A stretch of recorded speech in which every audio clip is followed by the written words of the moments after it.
Hello students, how are you all? Welcome back to the Sohail Sir's Bio Classes. Students, आज के इस lecture में हम बहुत सारे इम्पोर्टेंट टॉपिक्स को अंडरस्टैंड करेंगे। बहुत ही छोटे छोटे टॉपिक्स हैं बट बहुत ही ज़्यादा इम्पोर्टेंट है आपके नीट और एम्स की पॉइंट ऑफ व्यू से।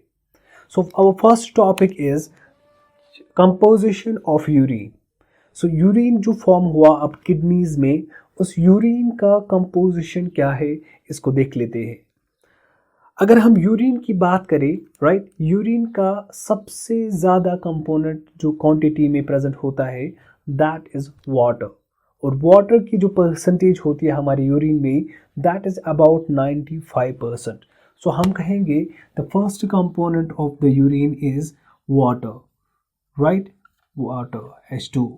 एंड वाटर की जो परसेंटेज होती है, right, that is 95% is the water, right. 95% हमारे यूरिन में वाटर होता है। The second component of our urine is urea, right, urea.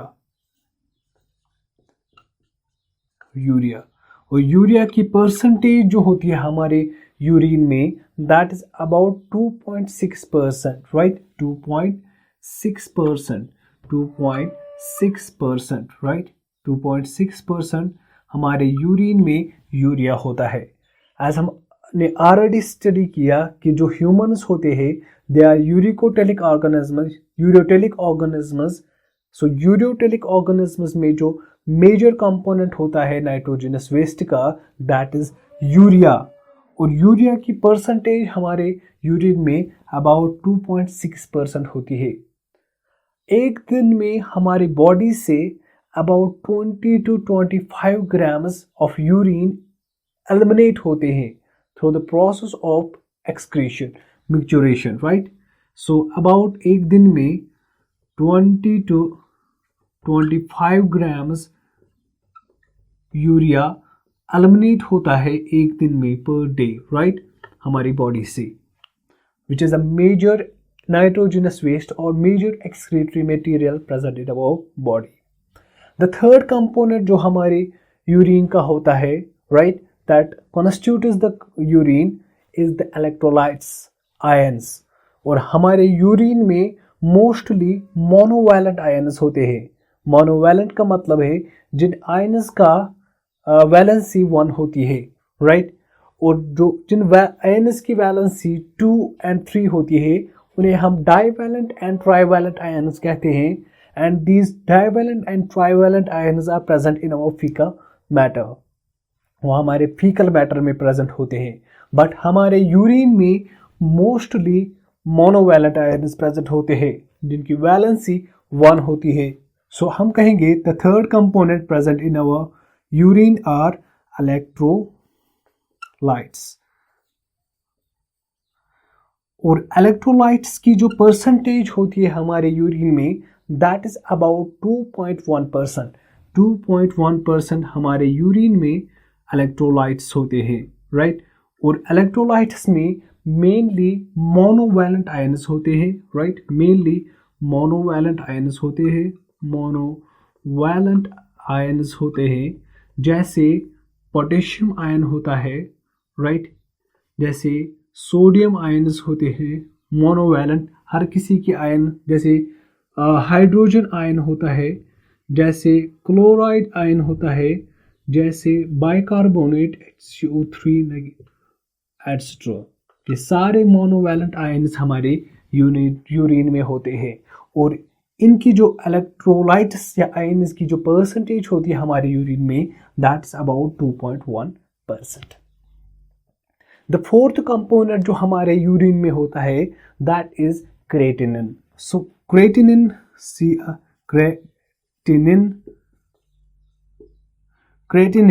हमारे यूरिन में 0.3% होता है, राइट।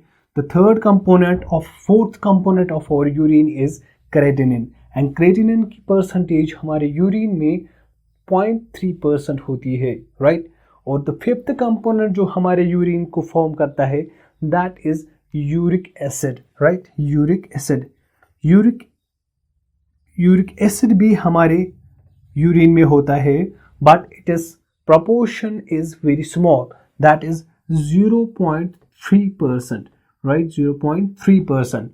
साथ ही साथ अमोनिया भी होता है और कुछ ड्रग्स भी होते हैं, कुछ एसिड्स जैसे हिप्यूरिक एसिड, बेंजोइक एसिड भी होते हैं, बट उनकी जो कंपोजिशन होती है, उनकी जो क्वांटिटी बहुत ही ट्रेस अमाउंट में प्रेजेंट होती है हमारे यूरिन में। So other are the trace amount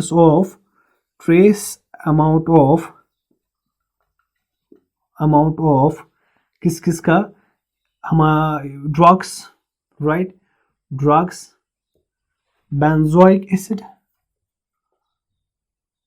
benzoic acid, right, hippuric acid, right, hippuric acid, और कुछ अमोनिया भी प्रेजेंट होता है, NH3, राइट, हमारे। So this is the normal composition of the urine. So हमारे यूरिन में जो सबसे ज़्यादा क्वांटिटी में कंपोनेंट होता है, that is water, which constitutes 95% of the urine. The second is the urea, which is about 2.6% of the urine, right? And third is the electrolytes, which are mainly the monovalent ions, right? Like potassium, chloride, sodium, hydrogen, which constitutes 2.1% of the total urine. And the fourth is the creatinine, that constitutes 0.3% of the urine. The fifth is the uric acid, that also constitutes 0.3% of the urine. And there are the small trace amounts of drugs, benzoic acid, hippuric acids, and the ammonia. This is the normal composition of the urine. So we write here, it is a normal composition of the urine. Normal composition of the urine. एक बात और understand करनी है, जो हमने nephric filtrate कहा, एक दिन में 180 लीटर हमारे किडनी में, हमारे नेफ्रॉन से नेफ्रिक फिल्ट्रेट फिल्टर होता है, और उस 180 लीटर में से खाली 1.1 to 2% जो नेफ्रिक फिल्ट्रेट का होता है, that results in the formation of urine. So urine का जो क्वांटिटी होती है, that is about 1 to 1.5 litre, 1 to 1.5 liters of the urine is excreted per day from our body, per day from both the kidneys of our body, right? एक दिन में 1 to 1.5 litre urine excrete होता है हमारी body से। एक बात और यहाँ पे नोट डाउन करनी है स्टूडेंट्स, जो हमारा यूरिन होता है, that is yellowish in colour, वो येलो कलर होता है। Our urine is yellow in colour, yellowish in colour, because of the presence of a pigment. एक पिगमेंट की वजह से हमारा यूरिन येलो होता है, and that pigment is called as an urochrome pigment. So उस पिगमेंट को हमने यूरोक्रोम पिगमेंट कहा। सो यूरोक्रोम पिगमेंट की वजह से जो हमारा यूरिन होता है, that is yellowish in colour because of this presence of this pigment which is called as an urochrome pigment. एक और पॉइंट नोट डाउन करना है स्टूडेंट्स कंपोजिशन ऑफ यूरिन में, कि जो यूरिन होता है, that is slightly acidic in nature, because जो उसका pH होता है, दैट इज 6। सो जो हमारा यूरिन होता है, जो हमारा यूरिन का pH होता है, राइट, दैट इज अबाउट 6, और इसकी वजह से जो यूरिन होता है, that is slightly acidic. Okay, so ये रही बात नॉर्मल कंपोजिशन ऑफ यूरिन की। नॉर्मल कंपोजिशन में वाटर होता है, यूरिया होता है, इलेक्ट्रोलाइट्स होते हैं, क्रेटिनिन होता है, यूरिक एसिड, और ट्रेस अमाउंट्स ऑफ ड्रग्स और सम एसिड्स होते हैं।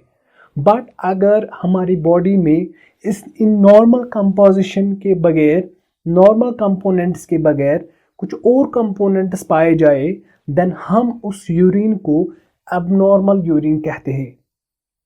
सो एबनॉर्मल यूरिन में, सो अगर हम लिखें यहाँ पे, राइट डाउन यहाँ पे, abnormal urine, right, abnormal abnormal urine, right? abnormal urine में इन कंपोनेंट्स के अलावा कुछ और कंपोनेंट्स प्रेजेंट हो गए यूरिन में, राइट? जैसे अगर हमारे यूरिन में ब्लड हो, राइट, ब्लड प्रेजेंट हो, then we will call it as कि ये abnormal कंपोनेंट है हमारे ब्लड यूरिन में। अगर हमारे यूरिन में ब्लड पाया जाए देन इस यूरिन को हम abnormal यूरिन कहेंगे and this condition is called as haematuria. So इस कंडीशन को हम हेमाटोयूरिया कहेंगे। Haemato means blood and urea means urine, right? Haematuria मतलब कि ब्लड प्रेजेंट है यूरिन में which is abnormal, which is not the normal composition of the urine. So this is the abnormal urine. इसी तरह अगर हमारी urine में protein पाया जाए, राइट, प्रोटीन पाया जाए, राइट, हमारे यूरिन में प्रोटीन पाया जाए, राइट, प्रोटीन्स पाया जाए, जैसे एल्बुमिन प्रोटीन पाया जाए, this is again the abnormal urine और इस कंडीशन को हम प्रोटोयूरिया कहेंगे। So this condition is called as an proteinuria. Proteinuria means protein present in the urine. Again this is the abnormal urine. इसी तरह अगर ग्लूकोज हमारे यूरिन में प्रेजेंट हो, राइट, हमारे यूरिन में ग्लूकोज प्रेजेंट हो, this is again the abnormal urine और इस कंडीशन को हम ग्लूकोसूरिया कहेंगे। So this condition is called as an glucosuria कहेंगे। So glucose means glucose and urea means in urine and glucose present in the urine is called as an glucosuria and this ये abnormal condition होती है urine की and this is the normal composition of the urine, right? So अगर हमारे इसी तरह अगर हमारे यूरिन में इस 95% के अलावा more than 95% of water present हो, then this is again an abnormal condition of the urine और इस कंडीशन को हम पॉलीयूरिया कहते हैं। सो अगर वाटर एबनॉर्मली प्रेजेंट हो, मोर वाटर प्रेजेंट हो मोर देन 95%, सो इस कंडीशन को हम पॉलीयूरिया कहेंगे। पॉलीयूरिया कहेंगे। Poly means more water present in the urine.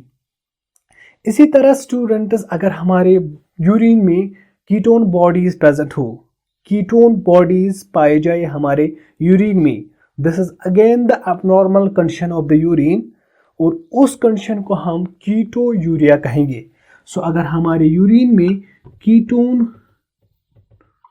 Ketone bodies present हो, सो इस कंडीशन को हम कीटोयूरिया कहेंगे। कीटोयूरिया कहेंगे। So this is the abnormal condition of the urine, right? हमने कहा जो नॉर्मल कंपोनेंट्स प्रेजेंट होते हैं हमारे यूरिन में, that is water, urea, electrolyte, creatinine, uric acid और कुछ amounts of drugs, benzoic acid, hippuric acid और अमोनिया प्रेजेंट होता है, राइट? अगर इनके अलावा कुछ और कंपोनेंट्स प्रेजेंट हो देन उस यूरिन को हम एबनॉर्मल यूरिन कहेंगे। जैसे अगर हमारे यूरिन में ब्लड प्रेजेंट हो देन उस कंडीशन को हम हेमाटोयूरिया कहेंगे, right? Haemato word is for the blood and urea present in the urine, right? Haematuria, this is the abnormal condition of the urine. इसी तरह अगर ग्लूकोज प्रेजेंट हो हमारे यूरिन में, this is the abnormal condition of the urine because हमने कहा कि glucose 100% reabsorb होता है from our nephrons into the blood, right? But अगर हमारे यूरिन में ग्लूकोज पाया जाए उस कंडीशन को हम ग्लूकोसूरिया कहेंगे and this is the abnormal composition of the urine. इसी तरह वाटर अगर 95% से ज़्यादा पाया जाए हमारे यूरिन में, right? This is again the abnormal condition of the urine और उसको हम पॉलीयूरिया कहेंगे। और फोर्थ, अगर कीटोन बॉडीज प्रेजेंट हो हमारे यूरिन में, राइट, तो उसको हम कीटोयूरिया कहेंगे and this the abnormal condition of the urine. और इसी तरह अगर हम प्रोटीन्स प्रेजेंट हो हमारे यूरिन में, जैसे एल्बुमिन प्रोटीन हो प्लाज्मा का, जो कि अल्ट्रा फिल्ट्रेशन से फिल्टर नहीं होता है, राइट, उस कंडीशन को हम प्रोटोयूरिया कहेंगे। And this is again the abnormal composition of the urine. So यहाँ से क्वेश्चन पूछा जा सकता है आपके नीट और एम्स के एग्जाम में। स्टूडेंट्स, अब देखिए कि जो यूरिन होता है, अगर कोई सबस्टेंस हम कंज्यूम करें और उस सबस्टेंस की वजह से हमारा जो यूरिन होता है उसकी क्वांटिटी होती है वो इंक्रीज करे, राइट, मोर यूरिनेशन करें हम, राइट, देन उन सबस्टेंसेस को हम डायूरेटिक सबस्टेंसेस कहेंगे। So what is diuretic substance? Diuretic substances वो सबस्टेंसेस होते हैं जिन सबस्टेंसेस को कंज्यूम करके हमें हमारे यूरिनेशन को इंक्रीज हो जाए, राइट, मोर यूरिनेशन हो, right. So diuretic substances, diuretic substances वो सबस्टेंसेस जिनको कंज्यूम करके यूरिनेशन इंक्रीज हो, यूरिन की वॉल्यूम इंक्रीज हो, क्वांटिटी इंक्रीज हो, राइट, उन सबस्टेंसेस को हम डायूरेटिक सबस्टेंसेस कहते हैं। जैसे, राइट, अल्कोहल के कंजम्पशन से, राइट, यूरिन में इंक्रीज होता है, urine gets increased by the consumption of alcohol. So alcohol को हम डायूरेटिक सबस्टेंस कहेंगे। इसी तरह टी, राइट, जो हम टी, राइट, लेते हैं उससे भी यूरिन इंक्रीज होता है और टी को भी हम डायूरेटिक सबस्टेंस कहते हैं। इसी तरह कॉफ़ी होती है, right, coffee and many more substances that we consume, and that results in the increase in the urine formation, and these substances are called as diuretic substances. Students, 3 terms ऐसे हैं जो आपको अंडरस्टैंड करने हैं, right, जिनकी meanings आपको understand करने हैं, जिनमें फर्स्ट टर्म है anuria, second term is oliguria and the third term is polyuria. So 3 terms आपको अंडरस्टैंड करने हैं। Number first term is anuria, the second term is oliguria,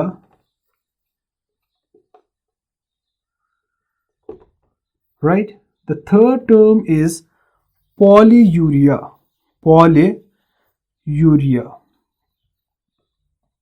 सो इन 3 टर्म्स को आपको अंडरस्टैंड करना है। जो एन्यूरिया है इसका मतलब है कि नो यूरिन फॉर्मेशन।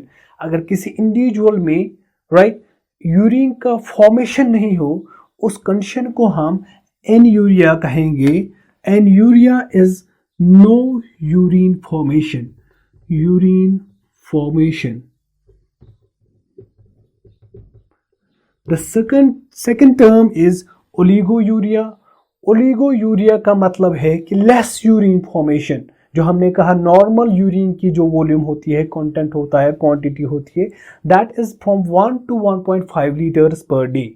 सो अगर उस कंटेंट से कम यूरिन फॉर्मेशन हो, देन हम उस कंडीशन को कहेंगे ओलिगोयूरिया। सो ओलिगोयूरिया का मतलब है less urine formation, right, okay, and the last term is polyuria.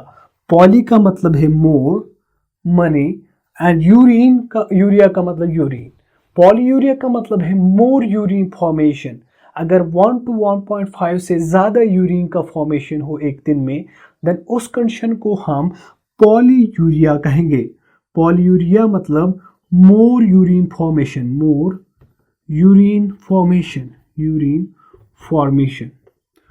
और पॉलीयूरिया किस कंडीशन में होता है? इन डायबिटीज इंसिपिडस में पॉलीयूरिया होता है। सो this is the condition in diabetes insipidus, right, okay. So 3 terms को हमने अंडरस्टैंड किया।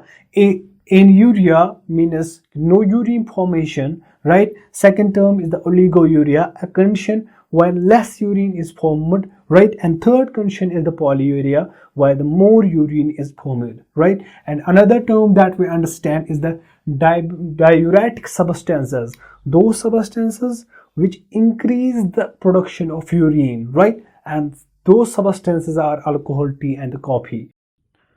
Okay students, now बहुत सारे डिजीज़ एसोसिएट होती है हमारे एक्सक्रीटरी सिस्टम के साथ, यानी ह्यूमन एक्सक्रीटरी सिस्टम के साथ बहुत सारी डिजीज़ रिलेट होती है, जिनमें इम्पॉर्टेंट वनस हमने यहाँ पे नोट डाउन किए हैं।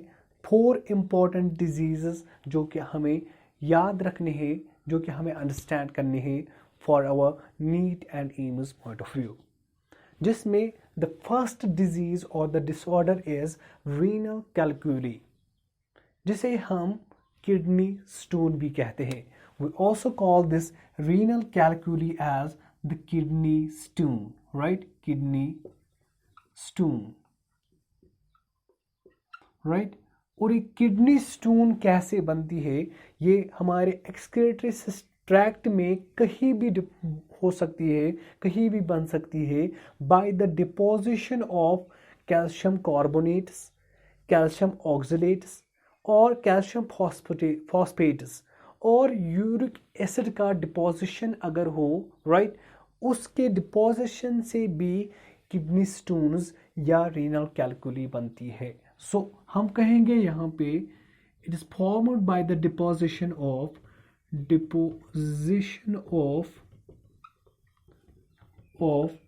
crystals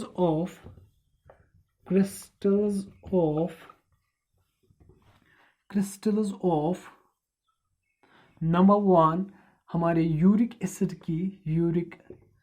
acid, right? Calcium oxalates,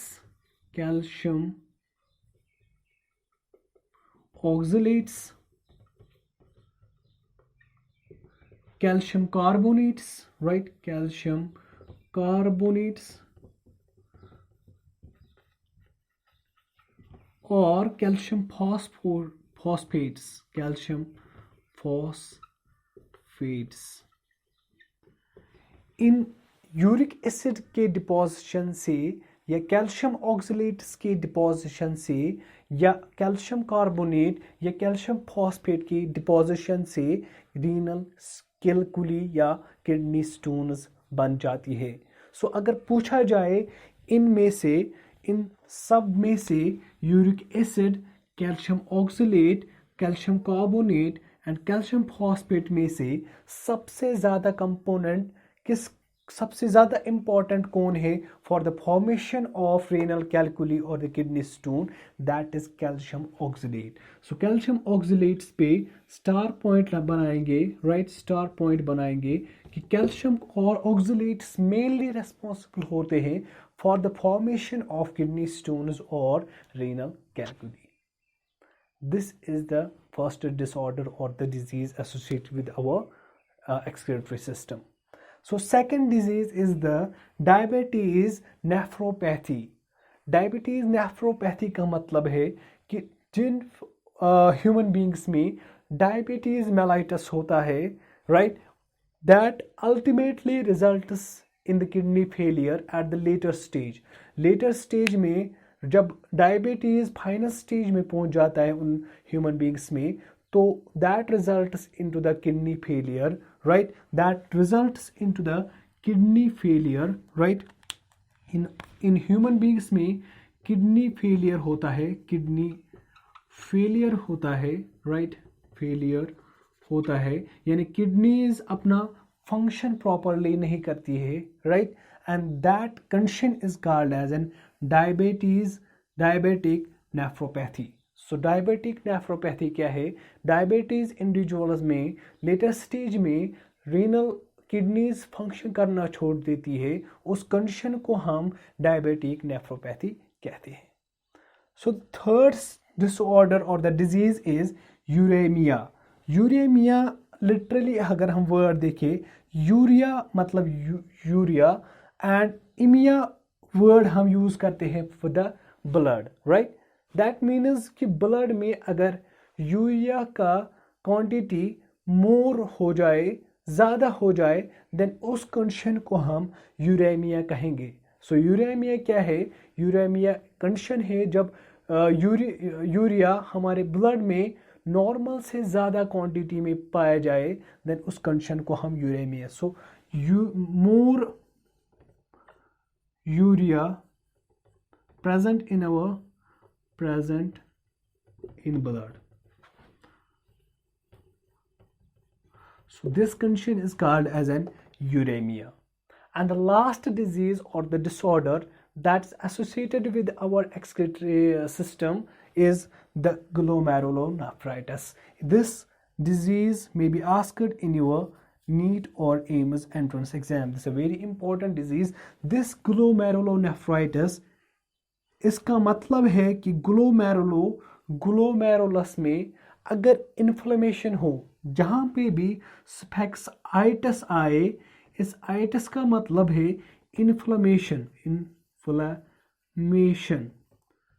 सो अगर ग्लोमेरुलस में किसी भी कंडीशन से अगर इंजरी ग्लोमेरुलस में हो या ग्लोमेरुलस में इन्फेक्शंस हो, राइट, उन इंजरी या इन्फेक्शन की वजह से अगर ग्लोमेरुलस में इन्फ्लेमेशन आए, देन उस इन्फ्लेमेशन को हम ग्लोमेरुलोनेफ्राइटिस कहते हैं। So what is glomerulonephritis? It is a inflammation in glomerulus, right? Glomerulus, or inflammation in the glomerulus, that is glomerulonephritis, it may ultimately lead to the kidney failure.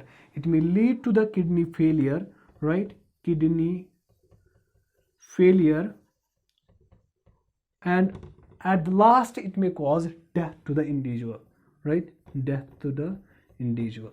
So these are the, ये 4 diseases ऐसे हैं जो human excretory system के साथ involve है, associate है, जिनमें सबसे इम्पॉर्टेंट जो डिजीज़ है दैट इज़ द ग्लोमेरुलोनेफ्राइटिस, जो कि इन्फ्लेमेशन ऑफ द ग्लोमेरुलस, जो टॉप ऑफ कैपिलरीज होती है into the Bowman's capsule, right, उनमें अगर इन्फ्लेमेशन हो बिकॉज ऑफ द इंजुरी और because of the infection, that results in the inflammation of that glomerulus which is called as the glomerulonephritis, or that later on causes the kidney failure which ultimately leads to the death of the individual.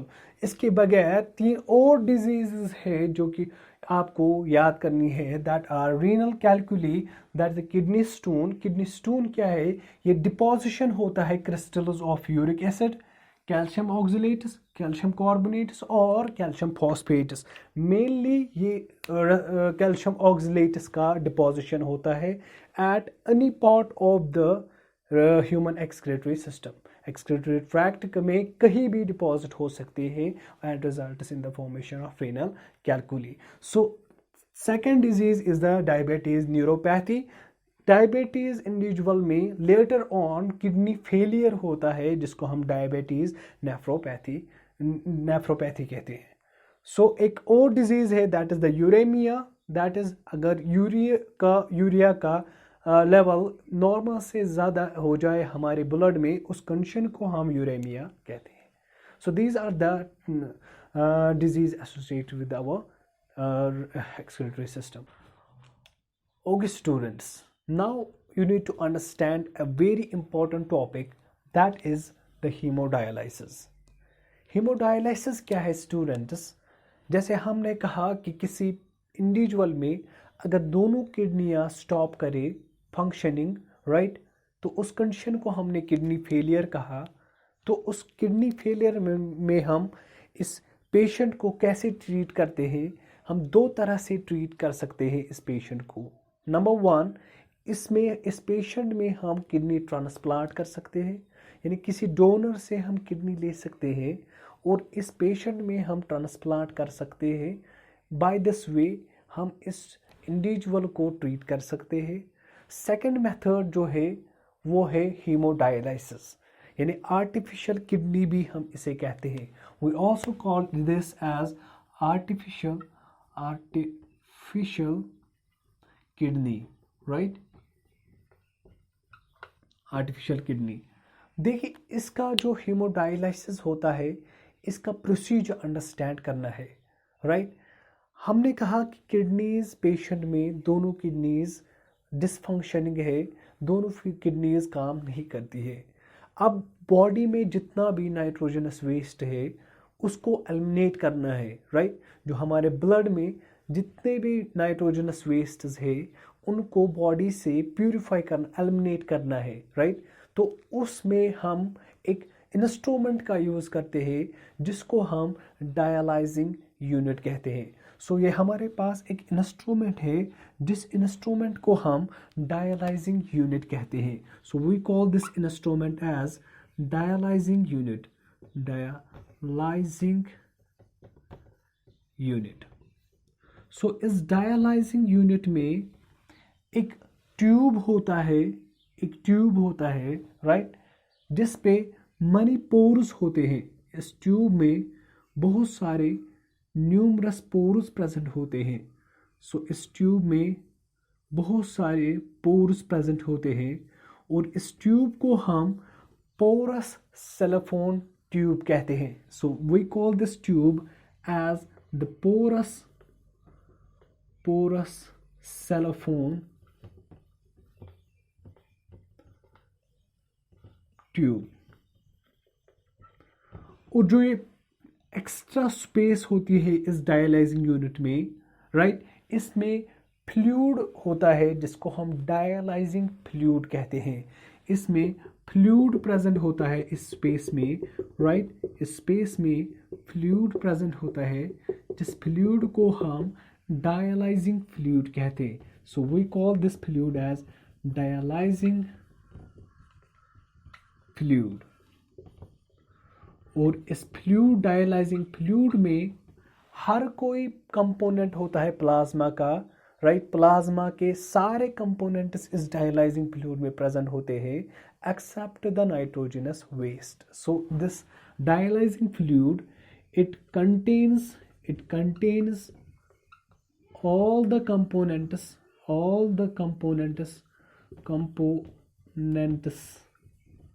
of plasma except the nitrogenous wastes.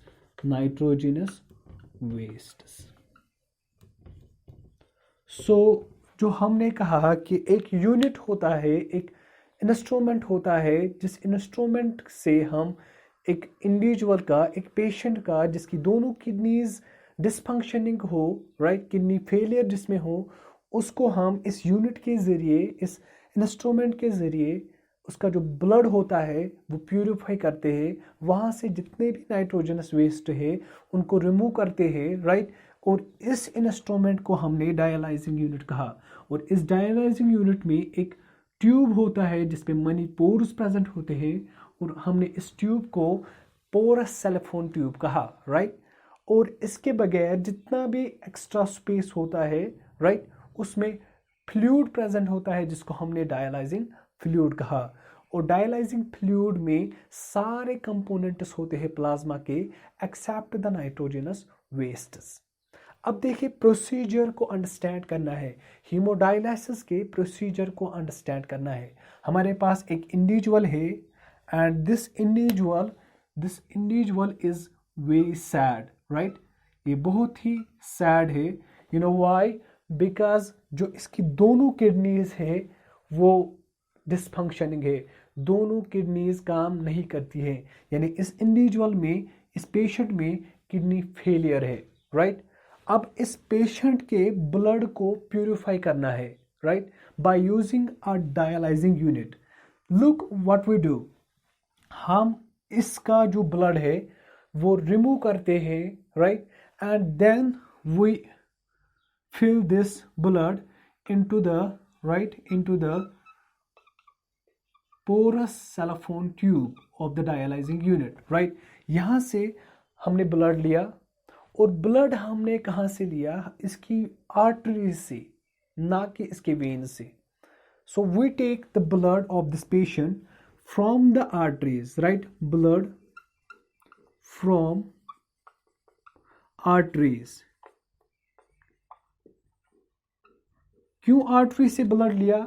Because जो arteries में blood का flow होता है that is more as compare to the blood flow into the veins. जो arteries में blood का flow होता है वो ज़्यादा होता है as compare to the blood flow in the veins. That's why हमने यहाँ से आर्टरीज से ब्लड लिया ताकि मोर ब्लड फ्लो के साथ जो ब्लड है इस पेशेंट से कहाँ जाए into the dialysing unit. But dialysing unit में कहाँ जाए into the porous cellophane tube. साथ ही साथ हम यहाँ पे इस ब्लड में ऐड करते हैं एंटीकोगुलेंट, राइट, एंटीकोगुलेंट। बिकॉज जो ब्लड की प्रॉपर्टी होती है कि वो कोगुलेट, वो जम जाता है, कोगुलेट होता है, कोगुलेशन ऑफ द ब्लड हो जाता है। सो ताकि वो ब्लड इस डायलाइजिंग यूनिट में कोगुलेट ना हो, सो हम इसमें एंटीकोगुलेंट यूज़ करते हैं। एंड द एंटीकोगुलेंट जो हम यहाँ पे यूज़ करते हैं दैट इज़ हिपैरिन। सो हमने heparin as an anticoagulant use किया। सो हमने ब्लड कहाँ से लिया? From the arteries of the patient, right. और फिर ब्लड को ऐड किया हिपैरिन के साथ ताकि वो कोगुलेट ना हो। और देन इस ब्लड को हम कहाँ लेते हैं? Into the dialysing unit. अब ब्लड बहुत ही प्रेशर के साथ आया because the pressure in the arteries is more. So यहाँ पे इन पोरस से नाइट्रोजिनस वेस्ट कहाँ चले जाते? Into the dialysing fluid, right. Because जो फ्लूइड में सारे कंपोनेंट्स होते हैं प्लाज्मा के except this nitrogenous wastes. So nitrogenous wastes इन पोरस से कहाँ चले जाते हैं? Into the dialysing fluid. So यहाँ पे नाइट्रोजिनस वेस्ट्स चले जाते हैं, वेस्ट चले जाते हैं into the dialysing fluid. So this is the nitrogenous waste, right. Nitrogenous waste in porous के थ्रू चला जाता है इनटू द डायलाइजिंग फ्लूइड। और यहाँ पे प्यूरिफाइड ब्लड आता है। सो यहाँ पे जो ब्लड होता है that is a purified blood, right. और देन जो ये प्यूरिफाइड ब्लड होता है इसको हम पेशेंट के वेन्स में डालते हैं। So we just inject this purified blood into the veins of the patient, right. क्यों वेन्स में डालते हैं? Because in veins the blood flow is low, the pressure of the blood is low. So धीरे धीरे यहाँ से purified blood patient के veins में चला जाता है, राइट। और आर्टरीज से हमने लिया बिकॉज द आर्टरीज में ब्लड का फ्लो ज़्यादा होता है और वेन्स में हमने डाला। और साथ ही साथ यहाँ पे हमने जो एंटीकोगुलेंट डाला था हिपैरिन, अब इसको एंटीकोगुलेंट को ब्रेक करना, राइट, इस हिपैरिन को ब्रेक करने के लिए, इसकी फंक्शन को नेगलिफाई करने के लिए हम यहाँ पे ऐड करते हैं एंटी हिपैरिन को ऐड करते, एंटी हिपैरिन को ऐड करते हैं। सो इस तरह हम इस पेशेंट के ब्लड को प्यूरिफाई करते हैं by using a unit that is called as a dialysing unit.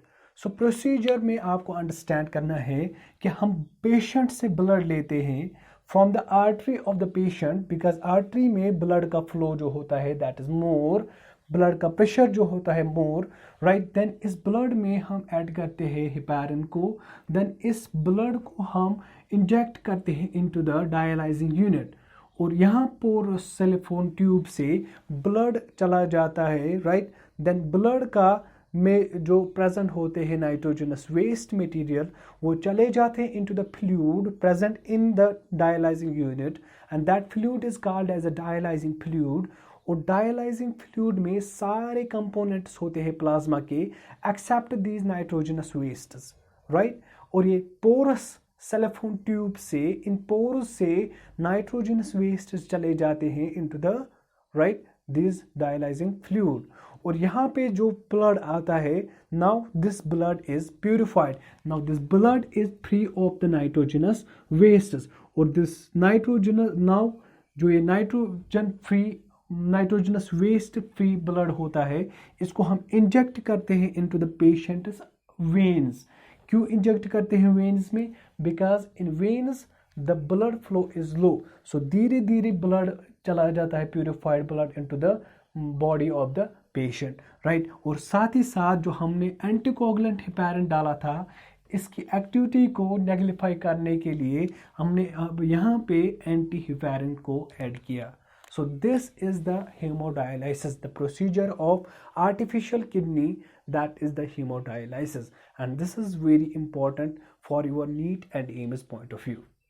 Thank you.